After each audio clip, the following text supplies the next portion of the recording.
pulls on it, keeps pulling on it. And then from that hole that they cut, they see a shotgun barrel. It's a sawed-off shotgun in the wall. So they take the gun out and they have to call the cops. The cops come out. They confiscate the gun. They run tests on the gun. They find fingerprints on it. Turns out it was a murder weapon. That gun had shot and killed someone, actually from a rival gang. My tenant is now has murder charges on him because of us.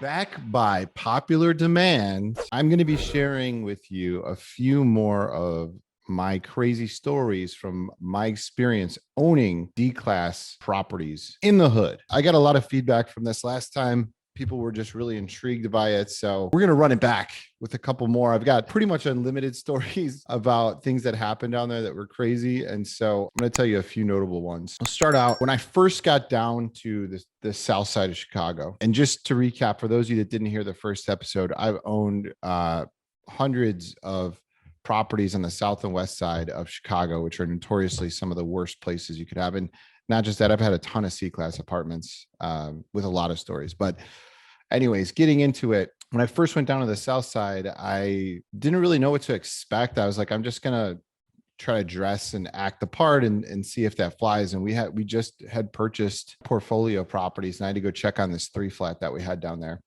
And so it needed new keys. So I was going to rekey that. And what happened was I went down there. I was like, okay, what do I need to look like to be down in this area? I was driving a red Chevy Impala, 2004 red Chevy Impala with, I bought this really puffy black coat and a flat-billed hat and some jeans and a t-shirt. And I was and some gym shoes. And I was like, that was going to be my outfit. So I get out of my car, I park, I see that there's a hardware store across the street. To get to the hardware store in this bad area of the south side, I had to go over to this corner and cross the street. On that corner was a liquor store, and there are a lot of people hanging outside. So I parked my car and I go up to this corner, and as I'm approaching it, I'm getting stared down real hard by the people standing outside. I mean, they were giving me the look, like they want to kill me, or I don't know what. It was kind of scary for one of my first few times being down there. So I'm just thinking in my head, I'm like, all right, what happens is your kind of fight or flight kicks in. It's almost like survival. You're like, all right, if I got something goes down, what am I doing? I don't know. So, and so I just kept a straight face. I walked across the street to the hardware store. While I'm in the hardware store, I'm thinking, I'm like, what can I do to just keep myself safe in this instance? So I'm just thinking, I'm like, you know what? I'm going to buy an axe. And I had this idea. So I went and I picked up an axe. I brought it up. I got the keys made, checked out. I don't put the axe in a bag. I hold the axe in my right hand and I walk out of the hardware. So it's like a hand axe. It's like a little bit of a bigger hand axe that you'd buy at like a hardware store. And I'm just holding on to it. And as I'm walking straight across the street towards that liquor store where the people start staring at me again, I'm looking them dead in the eyes while I hold this axe in my hand, and I'm walking right towards them. And I don't break eye contact with one of the guys, and I just keep walking directly at him. And everyone else is looking at me like I'm crazy.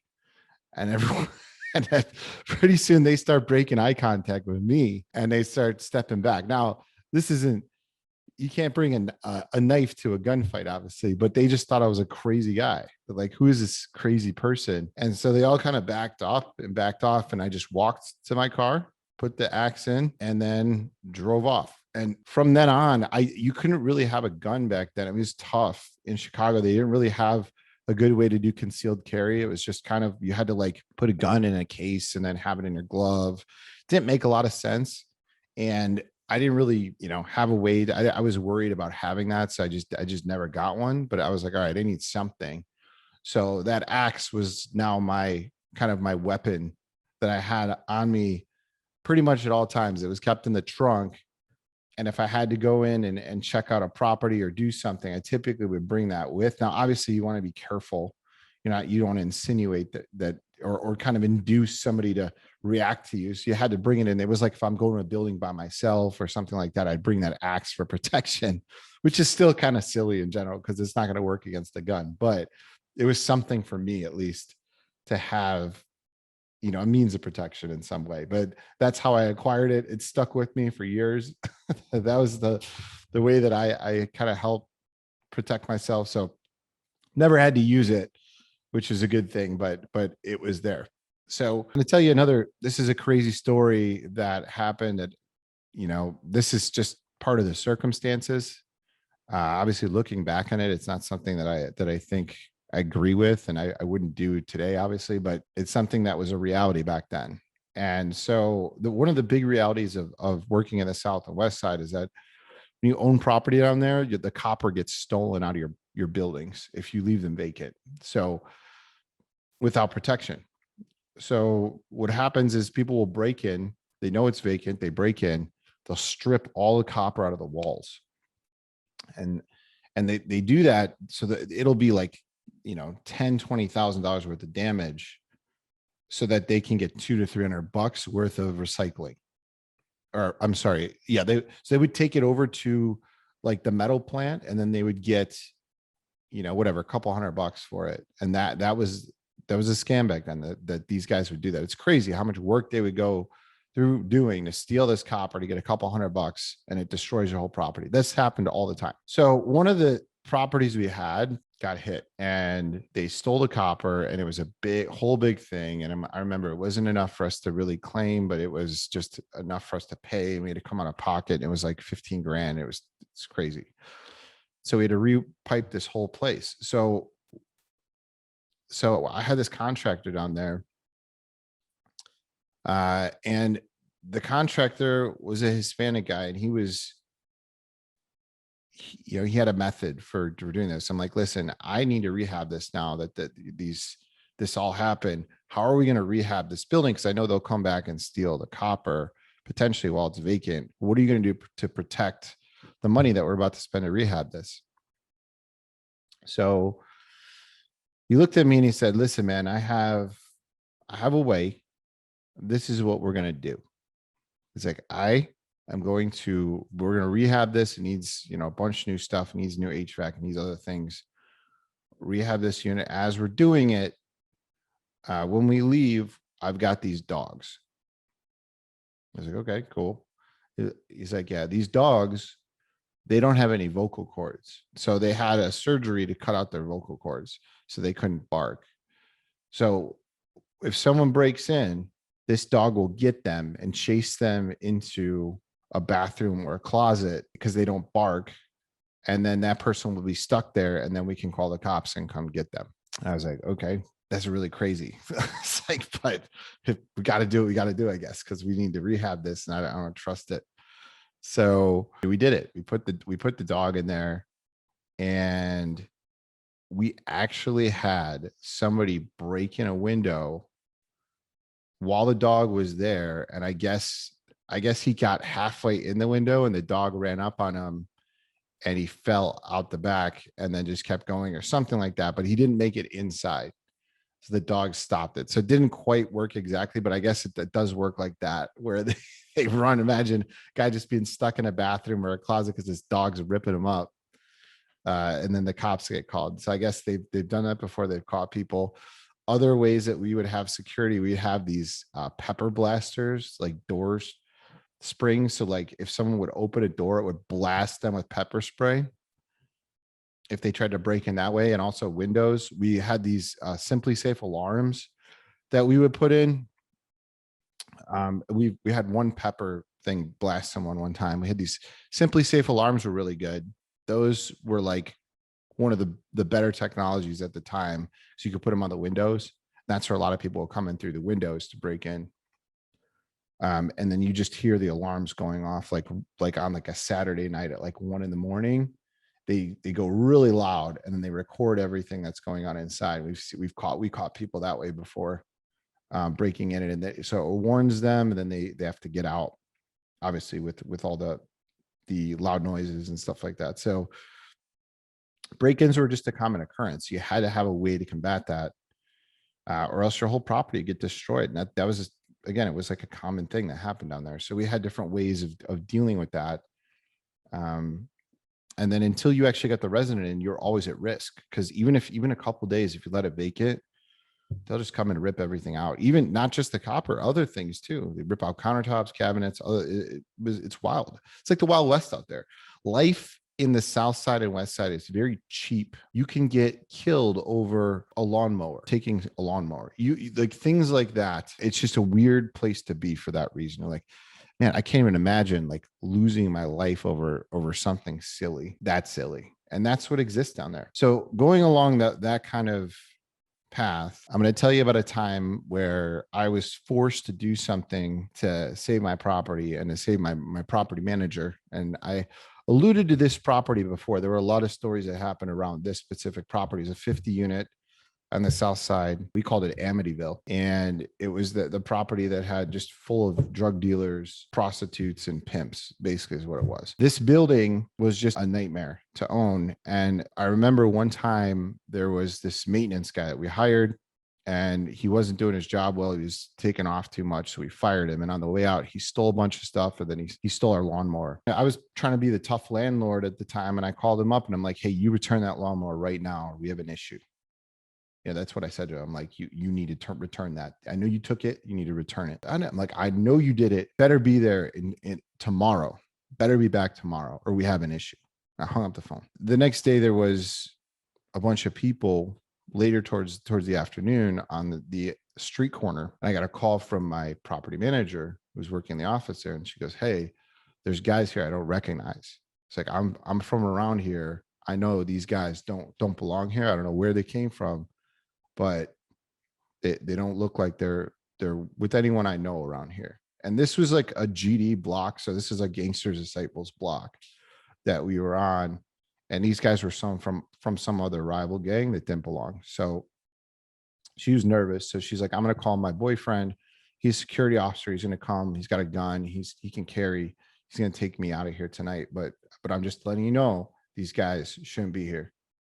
I'm like, okay, well, call me and make sure. So sure enough, her boyfriend comes, takes her out. And as she was leaving, she's pregnant actually at the time. She's like 7 months pregnant. It's proper, really tough lady, awesome manager. But, she worked really well for us.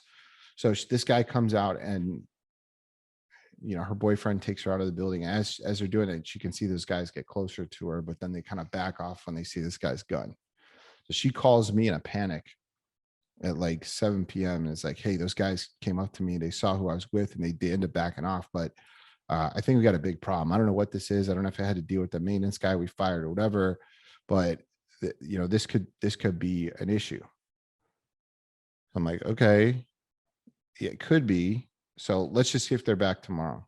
So she goes to work and those same guys are back. So I'm not really sure what to do. So I actually drive down there and I see these guys hanging out and they're mean looking. I'm like, worried. So I'm like, hey, listen. So there was one guy I knew that lived in the building, and it's like, hey man, I don't know if you know these guys. He's like, I know who you roll with, and he ran with the GDs at the time. I'm like, here's some money for protection. I need you to bring some guys over here to hang out and watch this. My manager over here is not feeling safe, and I need you to protect this building.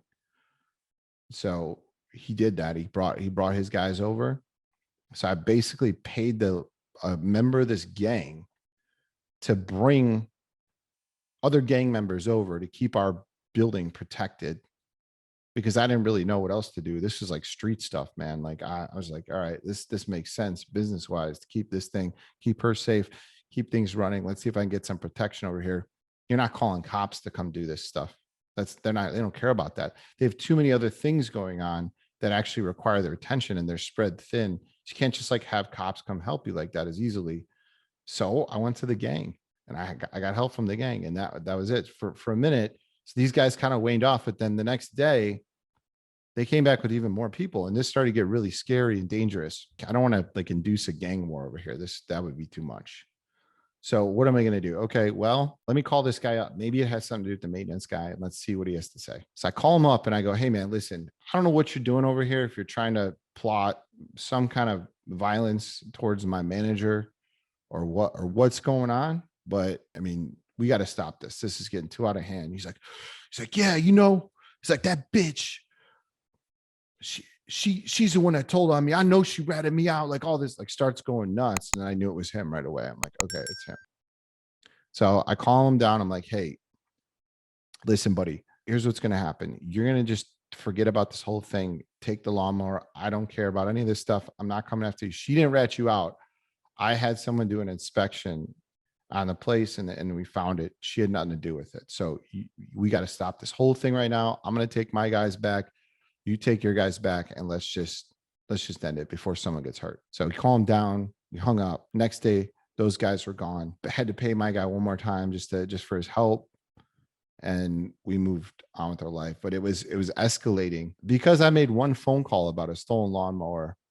In any normal situation, except for where we were, that person might have been scared, might have returned it, something like that. Because of we were there and life is so cheap, became a very dangerous, potentially lethal situation over a lawnmower. That was a lesson to me. Looking back in it, I'm like, man, I can't believe I had to go to those lengths to kind of keep things safe. And you know, there's a code down there, and you have to kind of follow it and be able to be willing to do what it takes. And so that was just a really kind of scary situation that we were in. Another thing that happened is we had a resident that they just moved in a house. It was a Section 8 voucher like a couple months ago. And we had an issue with the house. We went to check on them and they were always a little bit, you knew that they were involved in something, but you didn't quite know what. And they kind of seemed shifty and you never know who's who down there, whatever. So we had to go and get there was a water leak, I guess, in the wall. So we send our maintenance team down there.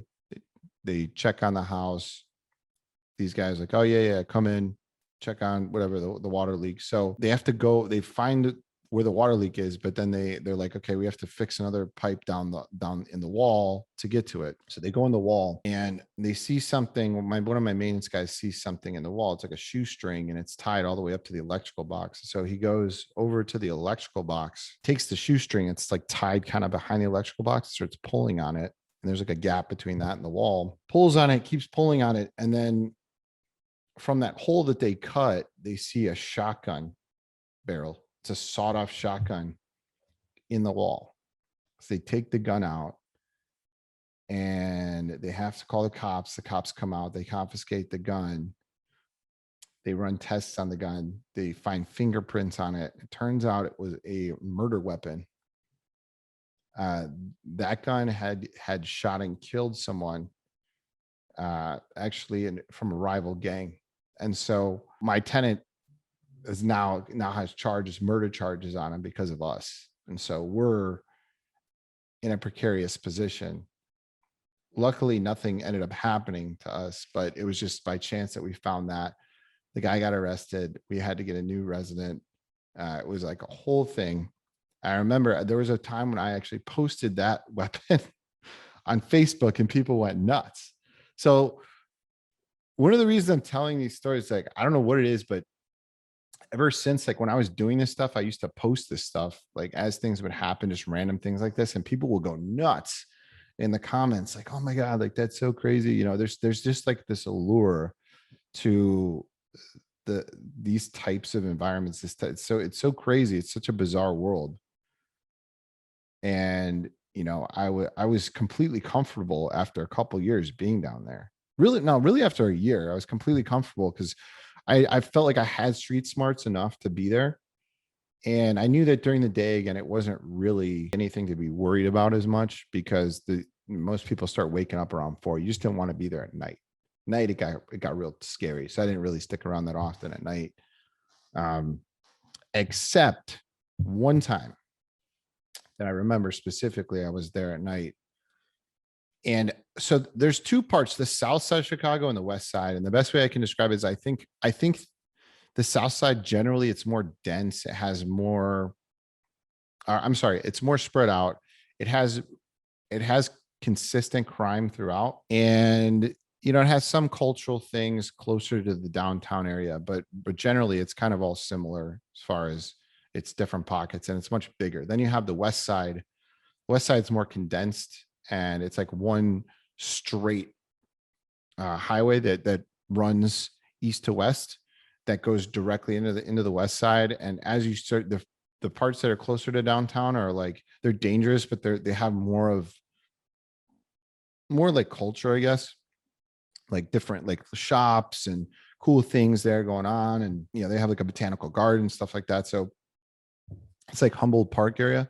As you get further west beyond that, it gets really dangerous. Where I actually was more uneasy being on the west side. There's more drugs being run through there for whatever reason. And at least that's just what I was told. And then people just seem to be more willing to do crazy stuff out there, like run up on you out of nowhere. I don't know, it gave me a really uneasy feeling. And so one of the areas that one of my investors bought a building in Austin, not Austin, Texas, Austin, west side of Chicago, which is one of the more dangerous areas. So I had a guy that I knew, and I was like, hey man, I gotta, like, no one was paying rent this month. And for a brief period of time, I had to actually collect the rent on this property. And this particular month, no one paid. So I had to go there and I had to catch everyone at night. And so I didn't have a choice. So I went there, but I was like, I need protection because this is really, I don't like being here at night. It's pretty bad. So I called my guy up. I'm like, hey, I need some protection. I'm going to collect rent. Who you got? He's like, I got these 3 guys I'll bring with. So these 3 guys roll up these big puffy jackets and they're strapped. And it's probably illegally. But I had protection at the time. And I was going door to door, knocking on doors, asking for rent with these guys. People were paying me. And I get outside and my guy was kind of leading it. He's like, hey, listen, you need to put this, he's like, give it to me. I'm going to put it over here. People are watching. He's like, I know that there's people on this corner that are watching. We see this guy run across the street to the other side. He's like, yo, he's like, pull back. Like, he's just aware of all these, he's seeing all these things that I'm not seeing. And I was just lucky. I'm glad that I had those guys by me to protect me, essentially, because you got me running around at night, 8 p.m. with a bunch of cash in an envelope.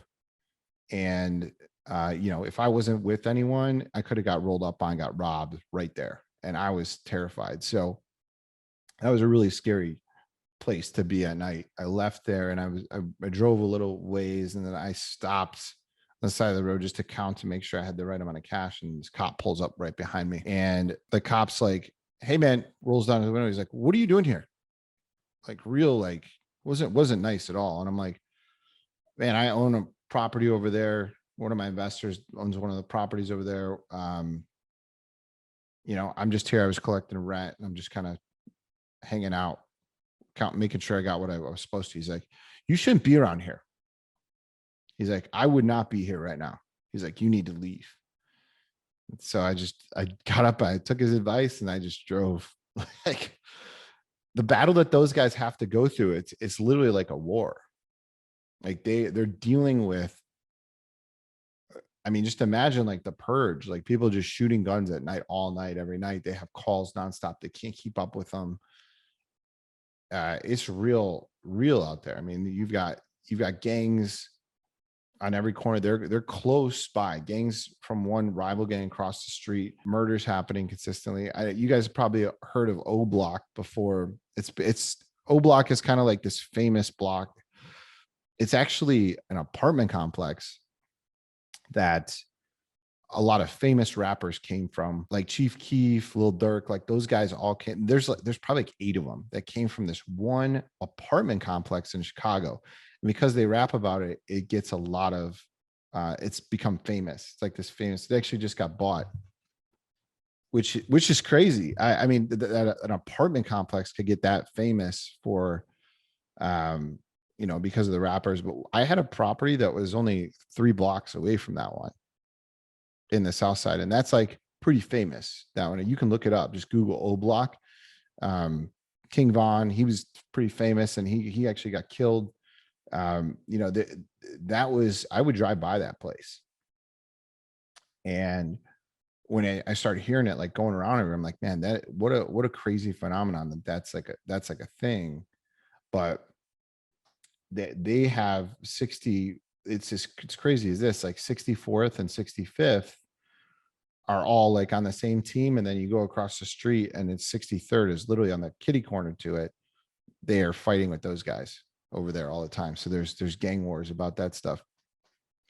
And these guys, the funny thing is, a lot of them have money, not a ton of money, but because they're running drugs, they have like fast cash. And so, but they're just using it in all the wrong ways. It's all from scamming. It's all from drugs. And it's, gang banging and stuff. And so it's just a completely different world out there. But I wanted to just kind of tell a few of these stories, guys, because I know it's interesting. And I know, I came from that world initially, and it's just something that it's a part of my life, my past. Obviously we moved on to bigger and better things since then, but it's always cool to kind of tell those stories and have people hear it. So thanks guys for listening, and we will catch you next time.